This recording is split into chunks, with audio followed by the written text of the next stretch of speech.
So, Stacy matrix. So, ito isang matrix sa project management na nagpapakita na paano i-consider yung mga factors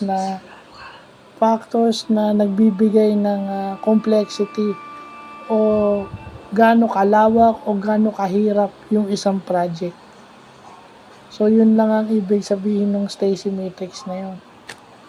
Na yung pinaka number 5 na yung pinakahuling area is massive avoidance. Doon mo diba sa IT, for example, anong mas gagamitin mo ba? Anong mas okay na method? Agile o yung waterfall? At saka yung iba pang model. So, Stacy matrix na nagpapatunay ano yung mga wini-weigh in ng Stacy matrix yung mga factors nila at ini-indicate doon kung gaano sila ka-complex para mas malaman kung ano ang mas pwede nilang gamitin. So, yan yung bago sa project management. No?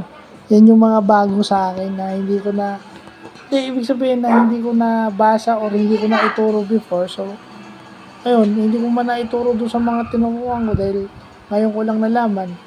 Iba-vlog ko na lang.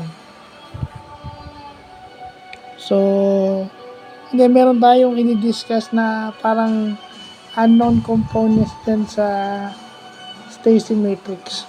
So, yun lang po.